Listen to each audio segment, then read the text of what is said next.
All right, welcome back, guys. Today we have one of my clients. We worked together for a while, and it's so much fun. And actually, we chat a lot now. And Paula's actually back working with me. We have a session this week, so that's going to be so much fun. But Paula, can you introduce yourself? So my name is Paula, and I live in South Florida with my son and our two cats. Um, I still have a job. I still have a job, and have also my side projects, of course. So I know I have ADHD. My son is neurodivergent as well. So it's a neurodivergent household for sure. That and the fact that I know that I need more time autonomy. So I'm building that for myself and for my family one way or the other within my ADHD world, right? Yeah, yeah. And we were reviewing Paula's notes from the consultation call that she had with me. When was that? I don't even know when that was. I should have looked at the date. But yeah, so the first consultation call and what she presented with. And in there, something that struck me was you'd said, I have a passion for education. And so that says a lot about who you This is are. true. This is And true. also something that says a lot about who you are is you were talking in that consultation about how you didn't like your current, but not your current job. I'm sorry. You didn't like the job that you were in at that time, Mhm. the field that you were in, but you're like, I'm always going to do my best. And Yes, exactly. Like I mentioned also in there, I don't like cooking, but I'm a very good cook because the fact that I don't like it, I still put the effort, right, to be in my very best. So yes, my career, unfortunately or unfortunately, never went into education. Mhm. So it's time to connect with that since that's not the career that I went into. Yeah, yeah. And the reason I bring those things up is because what you're doing there that I always tell my clients we need to learn to do is you're dealing with the discomfort of not liking it, but you're doing Yes, it anyway. yes, And this is we true. can take that into like every area because a lot of times we have to do things we don't want to do, especially when we have ADHD, right? And if it's boring or uninteresting, you make it possible to do it anyway. But what brought you, did we already say that? What brought you to seek out ADHD coaching? No. So Okay. I've done coaching in the past because I believe that when I'm stuck, I just need help. I don't need to continue struggling on my own. But I've Smart. done that before I knew I had ADHD, and I work with coaches, and the feedback or the recommendations they gave me just did never work for me, and it left me feeling that I was constantly failing and I was not Mhm. doing the things right because the progress was not there. Use a calendar, use a reminder, and then your wall is going to come. I'm going to get organized, but that was not happening, And and these things are true, but it's not as simple as that for us, it right? needs to be applied in a totally different way with totally different methods. Yeah, those things are true, but in the way it's said, it's so simple. Just use a calendar and that's it, right? But it's more than that. But I didn't know that when I was under coaching before I knew. But Mhm. then I knew, okay, my brain works different. I need someone who is in the same wavelength as me. So I Yeah. need an ADHD coach to help me with my business that is also a person who has ADHD, because otherwise, even it can be the best ADHD coach in the world, but if they're not living it, the point of reference are going to fail. When I There tell are a few you, of those. There's a few ADHD coaches that don't have ADHD, and I just think that's crazy. Like, go do something else. because if I tell you I'm tired, it's an ADHD tired that you understand. If I tell Exactly. you I'm confused, it's the same word.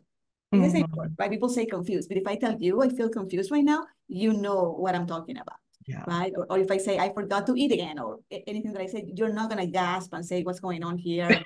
Uh, you know that we do that kind of things, right? Yeah. So that was super important for me to seek out a coach, an ADHD coach, and it was an ADHD coach to help me start a business. Yes. Which I was telling Paula on Marco Polo, I actually found out this week that I had somebody evaluate my website and the page where you land for the membership, which honestly are terrible at the moment of this recording. And I mentioned it to Paula, and she's like, I didn't even care about your website. But I had that evaluated, and he said, I don't understand who you work with. And he started listing them off, like, is it parents? Is it the elderly? Is it, he listed all these different things. And I was like, no, no, no, no. And I looked back at my clients, like Paula, and like, everybody that I've worked with in the past and everybody that I'm currently working with. And I was like, oh, I work with professionals and entrepreneurs. And they're Yes. either like Paula, a professional looking to be an entrepreneur, Mhm. or they're if they're students, they're moving into the professional world soon, right? And so I was like, oh, that's so interesting. And Paula's like, yeah, of course. What did you say? That's what I like. People know my friends, right? They know that I like having a coach, and I always told you, oh, she's my ADHD business coach. I never called you just an ADHD coach. You were my I just, ADHD. So when you told me that, I was like, well, isn't that what you do? it is what I do. I just didn't know. And so when I guess I attract that kind of person because I am that person, right? I asked my husband, I was doing this like rebranding, like this is kind of a behind the scenes, but I'm coming to do this rebranding, and I just let like Canva pick my business colors for me. I did not choose those on purpose. Right. And so I'm, changing the colors, but they wanted me to like describe myself. And my husband was just sitting over here and I'm like, how do I describe myself? And he's like, ambitious. That was the first word he used. And I'm like, oh, that's why I attract those kind of people. And I'm like, I don't know if I want to use that one, but yeah, that's neither here nor there. But so what were your aha moments when we were working together? There was a few. What I know is that I will come to you with this total mess of a brain, right? And then you will help me reframe a lot. And I also a lot of aha moments of not making myself wrong. And I know you remember this when I was struggling to move from my apartment. Mm-hmm. And everybody in my circle was saying, you got to buy a house. And I did so many things. And I was talking to you and I was showing you the numbers or something like that. Yeah. And you so simply said, oh, you're a renter, you like to rent. And I Mm-hmm. was taken back mainly because I am not used, or I wasn't used, to accepting myself. I'm used to justifying because having Yeah. ADHD, you have to, when you don't know it, you have to justify so much what you do and what you don't do. Like, why don't you put the keys in the same place all the time, right? Yeah. So I'm used to justify, well, because of this and that. So if I'm not renting, which is going against the grain, sorry, if I'm not buying, then I have to explain myself. Yeah. So when I You have don't. moments, I don't have to explain myself so much. I'm an adult. I do the things that I do, right? So Yeah. that was. I remember that I just said that, and I was taken back physically in my seat, and I was looking at you, what? I don't have to show you the numbers and my expert analysis that I did in Excel to demonstrate that in my case, I should not be buying property right now. Yeah. And I think what happened there in that moment is like, I have no agenda for you, but you Right. do. And so you were feeling like you said, like you had to justify all these things. And I was just seeing it so clearly. I'm like, yeah, you like to rent. Of course. Yes. Yes. A similar one, maybe smaller for me, but a similar one is that, yes, I like to change my planner every 3 months. I don't Mm, use the planner for the whole year. It's yeah. just 2 3 months, and then I need a brand new one, and I go to digital or I go back to paper. And that's Mhm. what I do. Yeah, and it's not just with planners with clients, it's also like with tools. Like this, doing it this way might work for a little while, and Yeah. then we have to switch to a different tool. And people make that a problem, and it's Yes, not a you're problem. flaky and you're flaky, you're not consistent, you're not solid. And it's just that the novelty. Besides, when I change my planner, it forces me to reorganize my things because I'm moving them, right? And I move them clean to a new home. And it's a full restart. So it's a beautiful thing. Yeah, I was just gonna say it's a beautiful thing because you're like every quarter, you're revising everything, and that's Exactly. great. Yeah, Exactly. okay. There was Accepting something that else. love for novelties is a good thing, you know? Yeah, we need novelty. So those of you watching that don't know this, like if you have ADHD, your brain needs novelty. So Yes. when things get boring, don't make it a problem, just make it fun again. And that's What what you Paula's just doing said, with the planner. don't make, I think many aha moments with you was like, why am I making it a problem? Mhm. Just Yeah, let, and being careful not to beat yourself up for making it a problem too. yes. Yeah, that's kind Just of a circular thing. Like don't make it a problem that you're making it a make problem. it a problem, yeah. Just discover that you were doing it and making it a problem, and then just stop. And that's Exactly. And I think my work with clients about figuring out what they could do when they were tired started with you. I think I learn from my clients all the time. And I haven't shared this with you, but I have created a tool that I use with clients where it's like, okay, make a list of what you can do when you've had a bad night's sleep.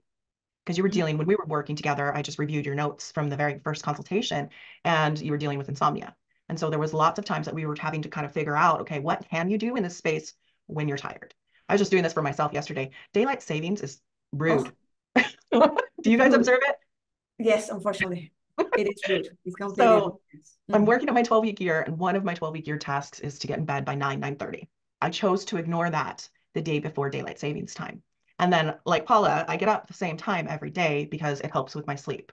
I've Yes. had extreme sleep issues in the past, insomnia to the point like you lay in bed, and they say not to do this, but what I would do is lay in bed from, the time I went to bed till the sun came up some days. Yes, I had been there, done that. I have the teacher and the mug. Yes. The t-shirt and the mug. I love that. So I've done a lot to really help with that, but I've had to develop this tool because my clients are having different issues. Maybe they're having sleep issues, or maybe there's something hormonally going on, or maybe they're not choosing to go to bed like I did. And I had to use this yesterday. Like, what can I do in this space of being exhausted? And I have them make a list and put that Oh, list somewhere now. yeah. Yeah. So that That's, tool that's started with, interesting because I only do it with one thing, but it can be expanded to other things as you're talking because I have a night routine and then I have a night routine light, like a light version of it, but I only do it with that. that maybe I don't pick up the whole kitchen, or or I pick up the garbage, close it, but leave it there, instead, like a light version of my night routine. So Yes, maybe one of I my can do other it with clients does other that as things. well. I Yeah. can do it with the next day. Like, okay, this is the big plan, but if I don't sleep, then maybe that's good. Yeah, that's what I had to do yesterday. Here was what I planned to do, and here is what I actually did. But I actually got things done. And if we make it a problem and we don't go, okay, what can I do when I'm feeling this way? Yes. Then we just don't do anything, right? Yes, And because you feel so defeated, or I will feel so defeated. yeah, exactly. What I sent you previous was like, what are your biggest strengths and weaknesses that you attribute to ADHD? Well, strengths, of course, creativity. There is Mhm. no doubt. And not only just pure creativity, but like problem-solving creativity. The way I have solved problems in my life, I was, how did you come up with that? I don't know. So that's definitely one. Talking about novelty, yeah, my life is interesting because I am a single mom Mhm. since he was a baby, so all the way up, of a neurodivergent kid, that I had to do a lot to understand, not knowing that I was neurodivergent myself. Mhm. So no, I'm working and doing all the things. And you're not the only person who points it out. My friends or even my doctor, like, how do you do all that? It's like a lot on one little person because I'm Mhm. 5 feet tall. So how do you put on that? But I think it's part of the ADHD, being able to, thrive in that environment that is asking so much of you. I Yeah, say that I'm like toothpaste, right? You need to apply pressure for something to come out in order to produce, right? So that's there such is a good way to put it. yeah. So if there's no pressure, I just wither. So I Mhm. think one strength, it needs to be applied with care, that I don't overburn myself. But in general, is the fact that I can take on these big things, right, Yeah. in my life. And then, of course, I hope I don't have to use it very often, but definitely in a state of emergency, I stay super calm. Mm. So to give you one example, I was with a coworker and she said, I need to put gas, and I'm fine. I'm in the co-pilot seat, and I hear her screaming. So I get Oh. out of the car, and as I get out of the car, I assess the situation and I press the stop the pump. And I'm like, Uh, just stop the pump. It was just coming out after it was mhm. overflowing, and she just started screaming. And I'm like, just stop the pump. Just wait. But that's me in a state of emergency. It happened to me in a car accident, Mm. that my car was spinning, unfortunately, and I was going against the median. And I remember, well, I started thinking, right? What is it Yeah. that I can do? I mean, what is in my control to do as my car is spinning Oh, towards the yeah. median? And I remember Discovery Channel said that if you go limp, you will experience less injuries. So Yeah. I did that. I just let go of everything and I went on to the limp. The car, the airbags came out. I was untouched.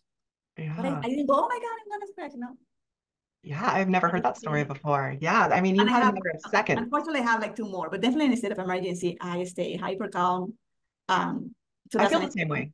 I mean, I don't know if that's an ADHD thing or not, but I do I the same was thing. told, actually, I wasn't told. I read a book Mm. about ADHD, and she explains how majority of people who are like firefighters or the rescue team, they all Mhm. ADHD, Really? because so much going on that is kind of delicate around them, and they just stay focused and they do what they have to do. I have kind of a funny story about that. So my husband has gone his whole life not knowing that he's allergic to ants. And Mm-hmm. he was checking a haystack, and an ant must have crawled up his pants and Mm-hmm. bit him. And he started having kind of a reaction, but got in his truck and started driving. And then he started kind of blacking out as he was getting close to his parents' Oh, house. So he good. pulled Yeah. over and he kind of composed himself again and could see. And so he got to his parents' house. He ended up like he had like a Yeti cup in his hand, and he ended up knocking it against a wall and dropping it. And so there was like all this commotion. And I wasn't there, but his mom and the secretary were there. And he ends up like on the floor at the bathroom, or like right before the bathroom. And his mom, like, he's like, get me some Benadryl. And so she calls me. And I think she called me because she knew I could do something about the situation. Like she knew it was a bad situation and that I could do something, I think. She may have just been letting me know. I don't know. But what I did is I got in the car, calm as could be, got in the car, Right. and I know he's going into anaphylactic shock from the description. Yeah. I call my friend whose brother is a doctor and also deals with a child that deals with Allergy. anaphylaxis. Mm-hmm. Yeah. And so I'm like, hey, this is what's happening. Is it what I think it is? Like, what should we do? And she explained it to me. She said, it's like a tipping point. Like, he's going to be okay. And then he will be really not okay. You got to get Good. him to the emergency room. And so I get there with him. And I remember like he's laying on the ground and he's telling me to get him Benadryl. And he's telling me to Google how much Benadryl he can take. And I'm like, look, That's funny. He's still telling, completely calm. he's doing that well. Exactly. So yes, it's highly likely that is because ADHD brains. We do that. We don't see any sense of freaking out. Yeah. No, yeah. And I know we're both very logical people too. And I don't know how much of that has to do with the ADHD, but that's super interesting. But yeah, and no, a funny thing about Paula is when she would come onto the calls, I would know how stressed she was just by looking at her. And it was because the days that she was stressed, she would run her hands through her hair. And so the bigger the hair, the more she was stressed. So I would immediately go, okay, assess the situation. She's stressed. What's going on? So that was funny. So those are biggest strengths and weaknesses, is the forgetting of the things, is Mm, the ADHD taxes, right? That mm, forget to not renew something that I meant to cancel, or things that cost money because you forget. So now I don't do anything that has a free trial, and I'm like, nope. Unless I'm sure that I'm going to keep it, I'm not doing any free trials because it doesn't work for me. I'm not going to remember to cancel. Besides the fact that I don't like the process. I don't buy anything unless I really know that I'm going to keep it, because I'm not going to go and return it. It's not going to happen within the 30 days I give you. So it's not going to happen. I'm yeah. a returner. Hmm. Um, so there are weaknesses, but I think part of learning with you is to, okay, I do have this issue. What is in my power to do? What can I do, right? I do have a tile. You know that I'm a gadget person, right? So I have a tile. Oh, And yes, I remember your tile. Yeah. the tile helps me find my phone. And if I find my phone, from my phone, I can find my keys Mm, and my wallet. yeah. That change. Because when I lose things, I lose them inside of the house, not outside of the house. Yeah. And then you remember my lamps. My lamps have colors. So they become green to remind me to go for a walk at Yeah. 3 p.m. So I go for my walk because they stay green, right? They stay green until I'm back. So it's like, oh, yes, I haven't gone for my walk. So that kind of Yeah, thing. I hope you guys are taking notes with these tools that that Paula's put Yeah, to together to cope. me, it needs to be a reminder that is persistent, but it cannot be auditory because it will drive me crazy, right? So it needs to be visual and persistent. So changes to green and it keeps on reminding me because it's still green. So that's perfect for me. I need to buy more lamps for other Yeah. things. Explain to me how that works, like with the lamp. Like, does it stay green for a certain period Oh, of time or until you change the thing? it's a Bluetooth light bulb. The light Okay. bulb is Bluetooth. GE makes them, and I forgot the other brand. Philips and General Electric makes them. So you put them in there, and then you can control them from your phone with an app.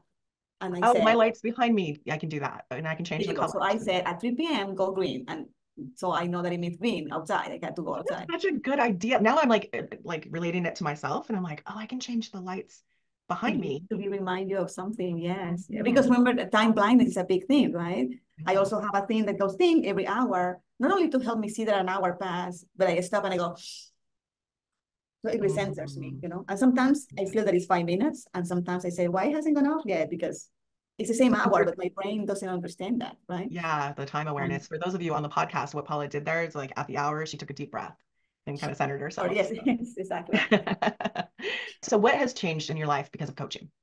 Well, the first thing is that I am more willing and inviting of ADHD-friendly things, Mm, solutions, resources. They need to be filtered through that filter of, is it ADHD-friendly? It can yeah, be the business, but if it's not ADHD-friendly, then either I have to adapt it and be okay with that, right? Being okay with, okay, this is a good idea, but I need to make some modifications. Like when you do yoga and you have to make a modification because you cannot get there. yeah, Same thing. So I can use something amazing, new planner, for example, but I might need to make some changes because I know I can be aware of that.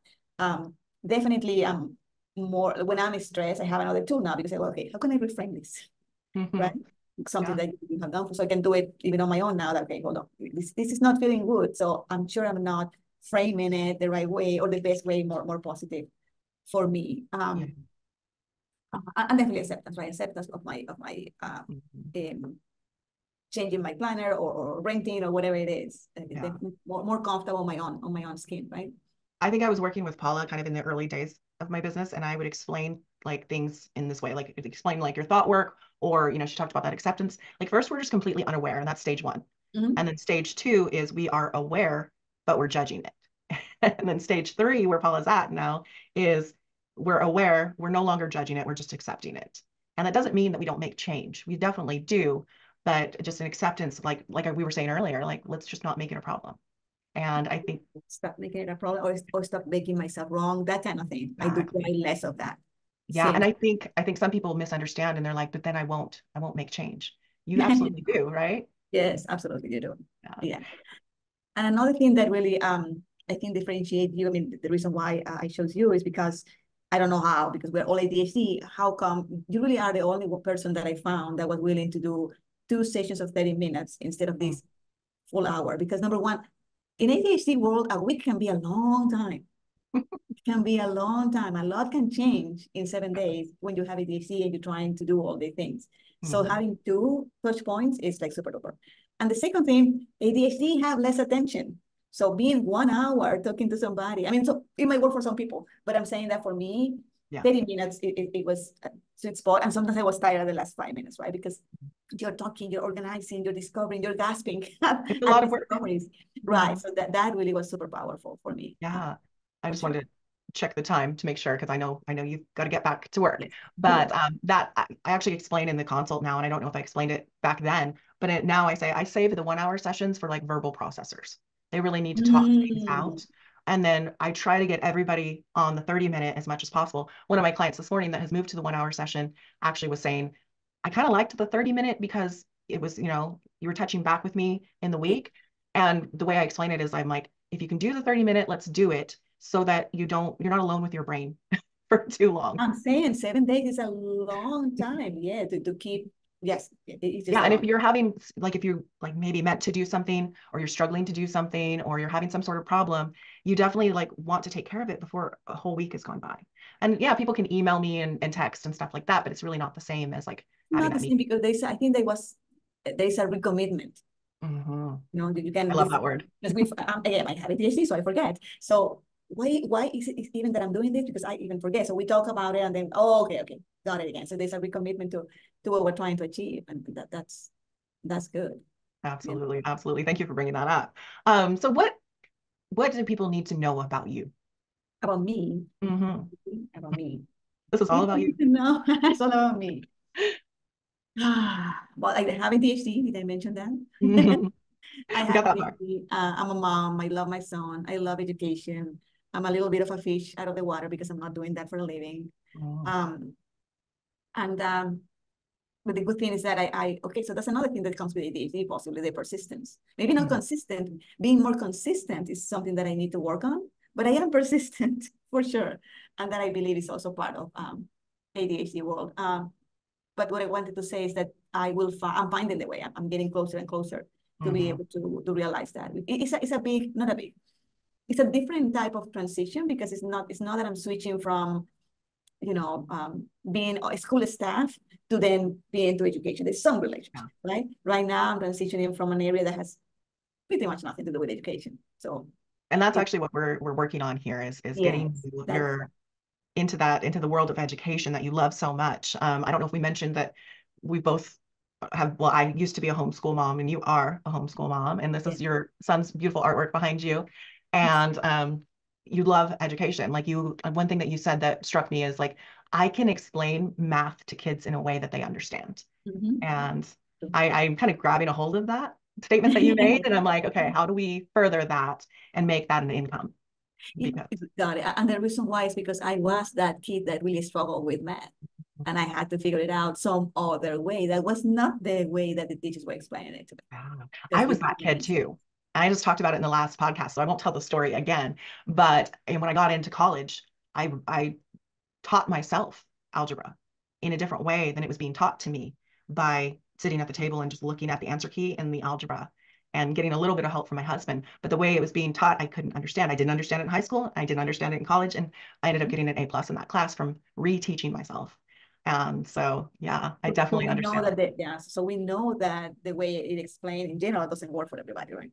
Exactly. And so I can feel that that's the direction that we're going to go in is something about taking these gifts that you've developed and making that into a career. So that's going to be fun. But if people want to connect with you, Paula, where can they do that? That's a good question. That is a good question. I don't have Not when I asked ahead of time.